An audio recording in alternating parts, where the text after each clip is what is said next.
Here. Mr. Ulrich. Here. Mr. Aguilar. Here. Thanks, Brenda. Ask everybody to stand for the Pledge of Allegiance.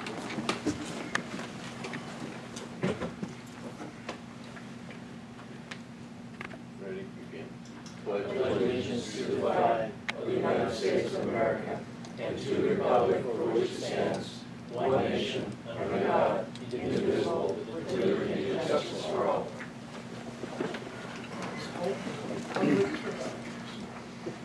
Thank you. Mr. Palmer, is there any additions or amendments to the agenda? No, we have nothing to change. Moving on to item 5, public concerns. We do have one speaker card. William Ulrich.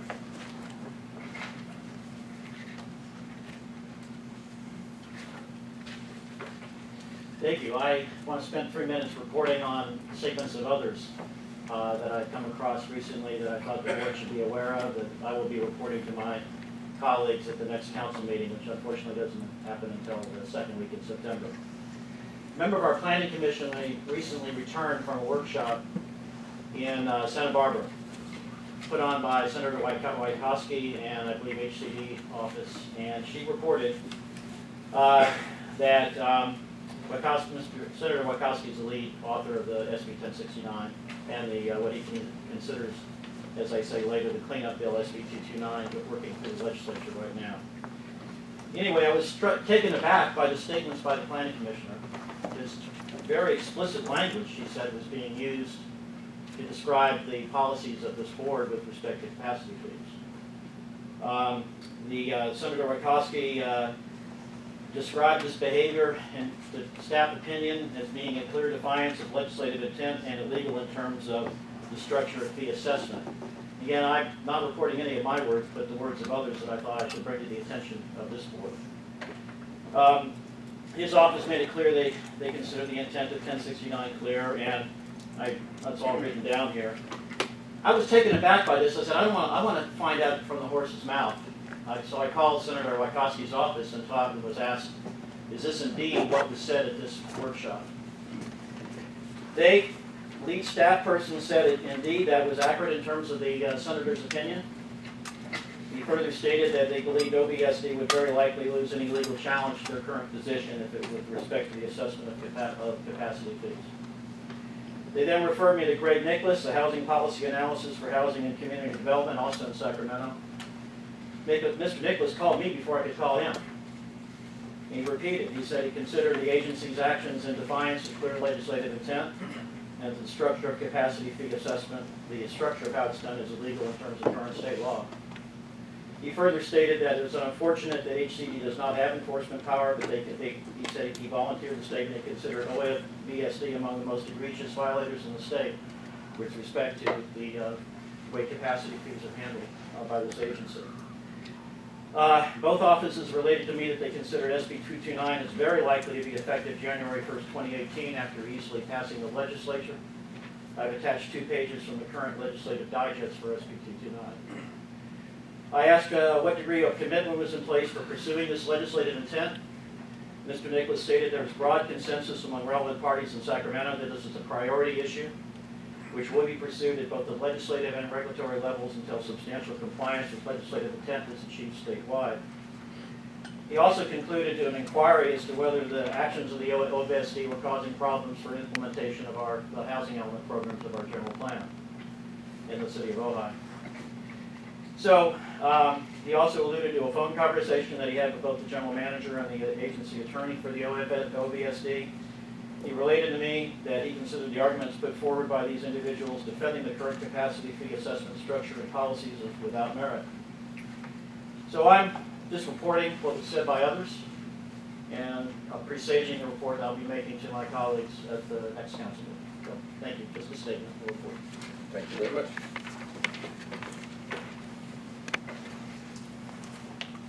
Okay, moving on to items 6, 7, and 8. Sorry, Bill, took your place. Approval of minutes, 6 violation agreement. Are you done? Mr. Earl?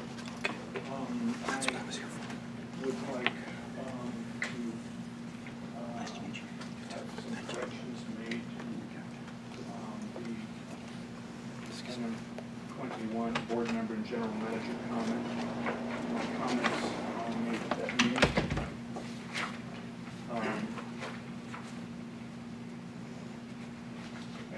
since it's not clear to me whether any of my requests for any of these items have been agendized, has been met or otherwise acceded to. I would like to confirm that the first bullet point item, the review of legal services agreement, which I saw somewhere in here in our packet, so I'm going to presume that it's there, but I do note that it's in for information and filing rather than discussion or review. Establishment of a regular schedule for board review of the A to Z invoices, so that the board can be apprised of the specific activities of the legal counsel for which the district is being billed. I don't see on the agenda. Now, the clarification, item number 3, is in a process, I would say. I did not find that the court reporter's transcript to be particularly helpful. And I'm going to presume that it was reviewed by Mr. Kwong and annotated or edited as necessary. But bullet point number 4 is not correct. I did not request a reconsideration of the board's ratification of the general manager's June 9, 2017 letter. I'm fine with that. It was brought to us and we ratified it. What I expressed was my disapproval of it going forward to another public agency first, before it was brought to us. So the after the fact element is, I think, was specifically cogent to my comments. So I would like that bullet point, item number 4, to be addressed. I did not request for a reconsideration. That was reflective in the minutes.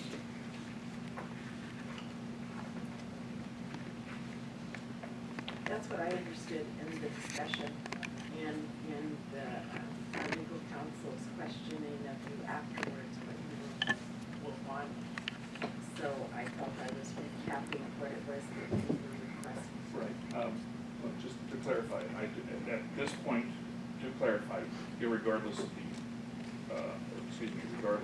any misconception, I do not want it reconsidered. I'm not asking for that at this point.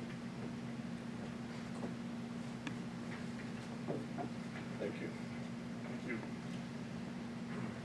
I'll move for approval considering the change that Mr. Ulrich just suggested.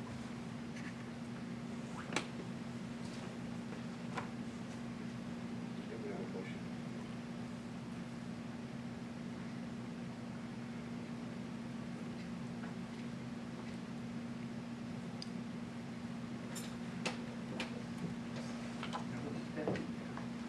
With there being no second, I will make a motion to accept the minutes as is.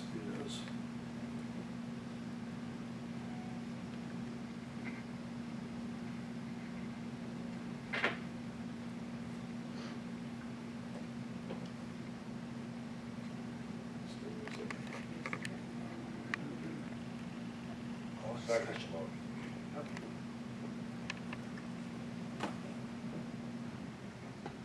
You get a second? The second motion. Oh, second. Thank you. I guess we need a roll call, don't we? Mr. Green? Mr. Berg? No. Mr. Kaiser? Yes.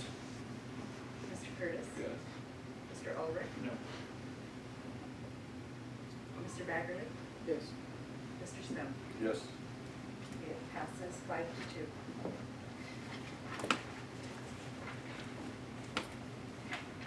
Okay, move on to item 9, contract number 2017-16 manhole replacement. Nolan and Vendor Avenue. Budget adjustment 2018-0. Mr. Paul. This is an existing manhole. It's been in service for 50-plus years. Was the discharge manhole basically for a force main. It has a tremendous amount of hydrogen sulfide deterioration to the point of the concrete potentially being compromised in a number of locations. So this project is to go in and build a steel shield about 17 feet deep, remove and replace the existing manhole with new concrete, and then set it up for lining with epoxy so that it has a normal life. Right now, the life is pretty questionable given the amount of deterioration. Right adjacent to it, it's kind of a complex construction. There's it's right on the edge of the roadway. It's also right next to a AT&T fiber optic duct, so it requires quite a bit of sort of fine-tuning construction. Move to approve A and B. I'll second that. Motion and a second. I just have one question. I don't know if it's better for Ron or for you. You know, that's gonna be the only entrance in and out of that neighborhood. What's the traffic plan, or what's the work hours that they're planning on working on that? They will, all of the work will be behind the curb, essentially. We might actually have to take out a short piece of curb, but the work is basically outside the roadway area. We will have trucks that'll be part of the construction operation, but there won't be any road closures or lane closures or restricted movements in or out of the Norway tract or on Ventura Avenue. There's quite a wide shoulder just to the south of there for staging. So I don't see any reduction in flow of traffic. There will be obviously construction signs and so forth in place. We'll have it plated and protected every night, but it's basically behind the curb. But you know, there may be at some time there may be some cones out 5 or 8 feet from the curb face just to give a little bit of a work area to the people working in the hole.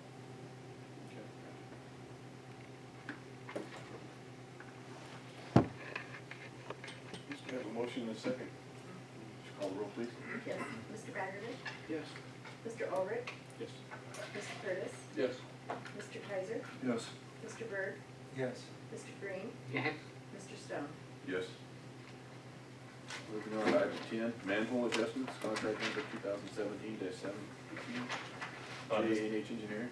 This is typically each year we have a City of Ojai paving project and a County of Ventura paving project. They pave the roads. We're required to raise our manholes up to the new grade of the new asphalt. So as soon as they award a project, we ask contractors for bids to raise those manholes up to grade so there's no bumping as the traffic drives over.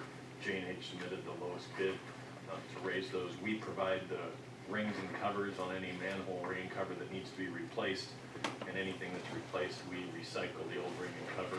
Some places we reuse it if they're in good shape. Some of them are pretty old and worn, so we have a supply of rings and covers at the treatment plant we use. But this would actually raise these 40 manholes up to grade based on the city project. Mr. Chairman, Mr. I move Baggerly. the recommended action. Second. We have a motion and a second.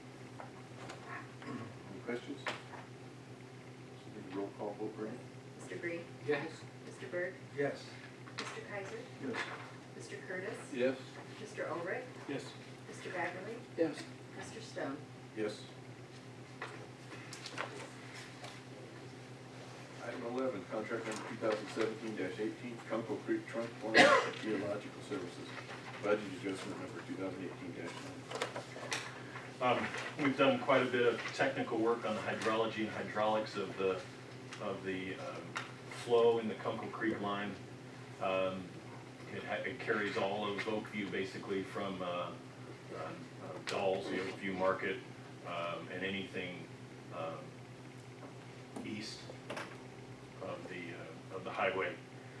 There appears to be two solutions. One is go in and put riprap and concrete around the manholes that are down in the creek and protect it from flow impacts. The other solution is to go into the hay store there and drill a new siphon down from there, a parking lot, down the bottom of the creek and popping up way down near Prospect, basically taking out and eliminating the need for the interim manholes that go down the street. In order to do that, we'll have to go in and the drilling we've done before. but we need some engineering and geotechnical data to figure out what the drilling would look like. And so we're proposing, I think, in 3 locations, going in with a drilling rig and drilling down into the soil, figuring out how deep the cobble is, how strong the underlying shale and mudstone is, and seeing if it's even possible to do a drilling solution. This is to authorize that work to go in and do the drilling, and then we'll be able to analyze the geotechnical data. The Protect solution, the riprap and concrete solution, is a fairly significant environmental impact by the time you try and figure out how to get rocks and concrete down a creek, and whether or not it would even be allowed under fish and wildlife kinds of permits, and what kind of mitigation would be required if we did go with the Protect solution. So this is a prudent thing to go and see if we even have a viable drilling option before we proceed down a different path. Seems like a slam dunk to me. I'll make the motion for A and B. Second. Motion and a second. Any further discussion? We need a roll call, Brendan? Mr. Baggerly? Yes. Mr. Ulrich? Yes. Mr. Curtis? Yes. Mr. Kaiser? Yes. Mr. Berg? Yes. Mr. Green? Yes. Mr. Stone? Yes. Right. Item 12. IT purchase, copiers, copy rooms for collection system and treatment plant, and 11 desktop PCs. Okay, here Here we go. I hear the spirit of Bill Ross here. Mr. Palmer. He was here earlier. The ghost of Bill Lobbs came sweeping through a little while ago. This is a replacement primary. I don't think I can accurately and do the voice impersonation. 11 computers need to be replaced. 8 are on a 5-year replacement cycle. 3 are on a 3-year replacement cycle. 3 are all SCADA computers, which run our vital systems. So this is really in line with our technology replacement policy. And we've gone through the process of figuring out how to do this within the budget. There's actually a surplus of the budgeted amount given these replacements. Mr. Berg. Okay, the cost of the IT always kind of takes my breath away, and I've been quiet for a couple of years, but I have a question about, are we really benefiting by being associated with the County of Ventura discount purchasing? Or are we, sometimes government agencies in the private sector, that's maybe a green light to charge more.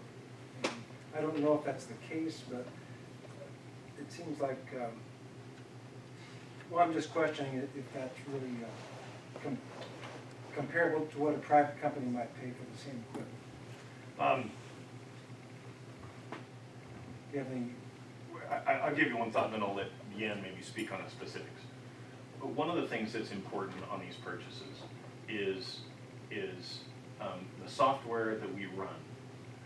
It's very specific to not just buying a certain computer, but buying certain chips and buying certain drives so that we don't have problems with some of our programs, specifically some of our virus protection and some of our mail services and some of those things. So if we went down to Best Buy and bought 11 computers, I think there would be I would have a significant question as to whether or not those computers would have integration issues in our system. And so there is that concern. Is the government pricing always cheaper? The few times that I've looked at these things, I think they are when you actually compare the actual project or the actual box that you're getting. Could you go down to the store in the old days and get a cheaper 486 computer or whatever it is? Maybe. Would the exact hardware, hard drives, chips, memory, and specifically some of the cards and the mail, the input-output cards, the video cards, would they run smoothly with the wide suite of software programs that we have? I think there's some serious question to that.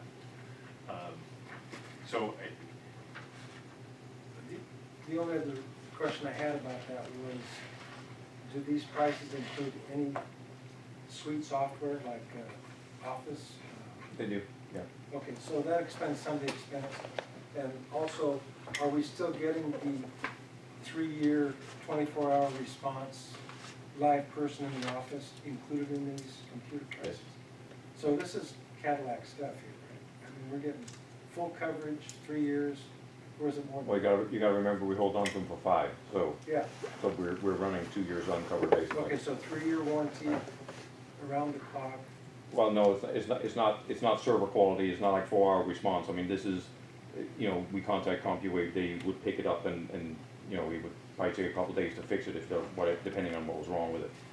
But on the servers, you're right, it's a 24-hour response, yeah, yeah. So this isn't just hardware, this is software and Correct, warranty.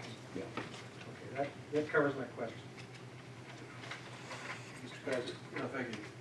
This is more of a technical question. All right. Aaron. Shoot. You have Western Digital hard drives that you're listing here being purchased. Mhm. Those are just, you know, standard hard drives, are not solid state hard drives. Correct.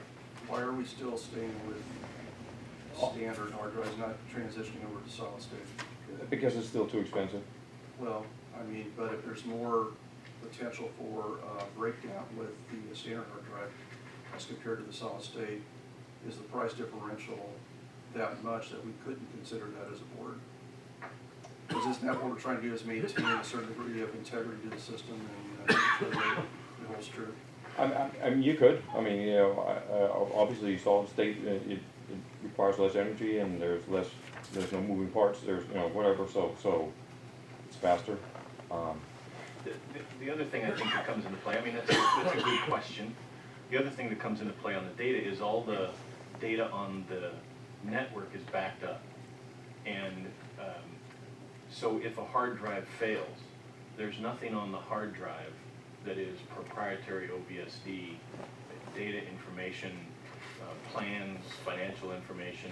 If an employee has saved something for the hard drive for some temporary purpose, they could lose it. But we have very specific conversations with people about, you know, if you have OVSD work, it's on the server software side, but then it's backed up. So, you know, yeah, you might lose a hard drive. Are we losing OVSD data? No. Does it then present a computer that's down for a period of time while it gets repairs? Yes. I don't think we've had a rash of them, but it's a you know, a question and a policy discussion. Well, again, since we haven't had breakdowns, then that flies in the face of trying to requisition at this time, and if we haven't had breakdowns of those systems. No, we haven't had the hard drives fail. We do. You know, hard drives fail, unfortunately, far too often, and when staff probably at least wants it to fail. Being stewards of the environment, I think it's important that we look at, you know, energy consumption, et cetera, especially if we're letting these systems, you know, run, I'm assuming probably all the time, correct? Yeah, Because, and also, you know. They'll shut down on the weekends, I mean, all the desktops, I mean. What's the upgrade from a regular to a solid state? Probably looking at $300-400 per machine. That's well worth it. How much bill that? $300 to $400 a machine on 8 machines. Does the solid state hard drive have to be cooled? No. That's another thing too, whereas the ballistic vision doesn't have to maintain a certain degree of clearance. So you're talking about somewhere under $3,000 on top of this existing price to upgrade to solid state on the 8 computers. Again, I have no problems with, you know, the changeover. I mean, they're on Windows 7 right now. Yeah, they'll all be running Windows 10. But I would like to make the motion that we include a solid state introduction into these systems we're about to purchase. And I'll go ahead and make that motion now. So How much was it? 3,000? about $3,000. I'll second. So we have an original motion to approve, and then we have a add-on motion to upgrade to solid state on the 8 machines. I think it was an original motion, there was no other motion, so you're adding to, you are recommending, your motion is recommending A and B plus the upgrade to the solid state, is that That would correct? be accurate. Correct. so we have a motion and a second. Question, Mr. Curtis? yeah, Mhm. will the solid state give you any problems? No, I just hate to have our IT man say, hey, what'd you do that to before? I would have spoken up. Very good. Anything else? Yeah. My old computer finally gave up, and the only thing that was available Was that was a solid state drive. And I didn't even ask whether or not they was still supporting, a drive mechanism. So, and I don't remember there being any options in there. It seems like the whole computer was the price that you're saying the improvement is. In other words, I got a desktop and it costs about $300 or $400, and it came with solid state and very small, etc. And I don't. It seems like that the question asked is a good one, and that we really should ask that question before we vote about whether or not it's worth the difference. I'm not sure what the question is. Question is it worth the extra initial cost in order for us to get solid state? That there will be a significant data access speed improvement from going to solid state versus a hard drive. And so the users will smile. Is it worth it? I mean, I think it's a pretty known fact that between year 3 and 4, a hard drive's going to fail. And so that there's pretty hard numbers out there on that. I mean, it doesn't mean that all are going to fail, but between year 3 and 4, I mean, like 80% of hard drives fail. And so it will save Regular hard drives. Yeah, correct. Yeah. So sure, it will save me some time from re-imaging and getting computers back up and running, and the time spent on making that work again.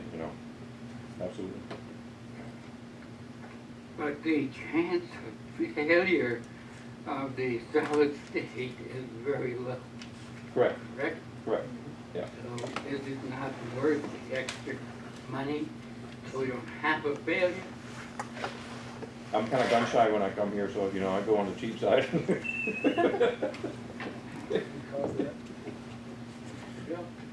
Mr. Beverly?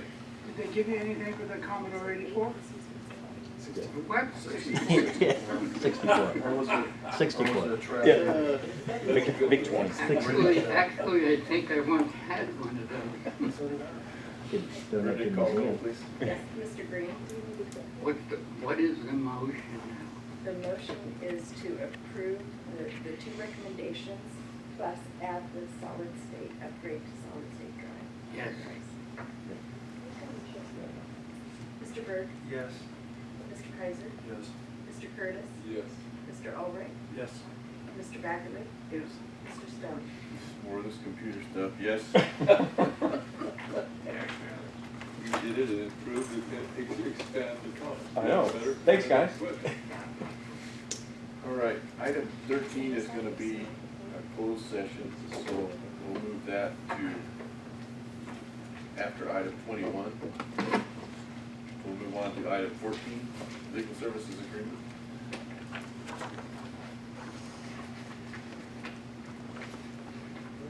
What do you want? Do you want us to go out, or are you going to have the audience go? No, we're not going to the closed session until the end.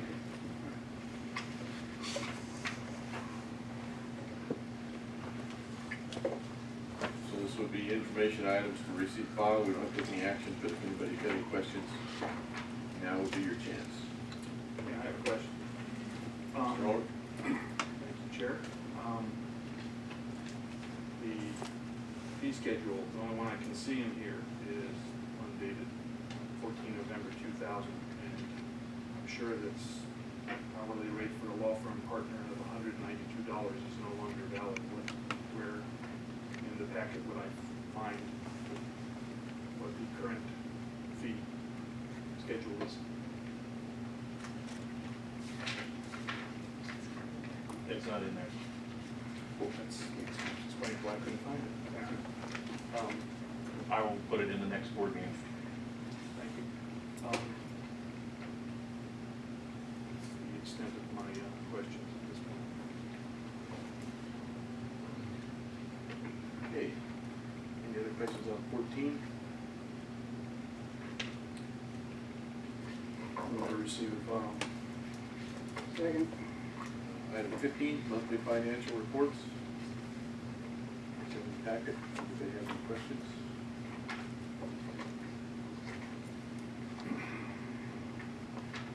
Item 16, monthly investment reports.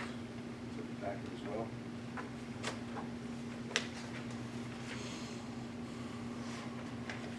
Seeing none. Item 17, staff reports, operations, administration, and management of the district.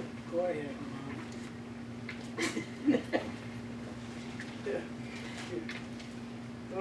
On the violations, the treatment plant, thanks, yes, here, asking was just that we had, violations at the treatment plant on the effluent this past, week here.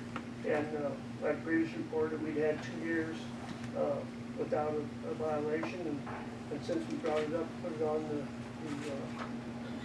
board packet last month, I had to report that we had a violation of the collection systems bill, and this month we had effluent violation on the Polo Board. Where was that SSR? That was the one we saw. That's on, okay. So I wanted to expand on this as part of my comments, but I wanted to kind of go into more detail. So we have several back T limits at the treatment plant. We can't ever have a test over 240. We can't in 30 days have 2 tests over 23, so we can have 1 in a 30-day period. So we have a no greater than 240 and 1 up to 23, and then we have a 7-day average, and our limit is 2.2. So if in a 7-day period you have 4 tests over the 2.2, then you have a violation. So I wanted to talk about what we do and how back T is tested. So we take back T samples in a little jar like this. We put them in a test tube. There's a little glass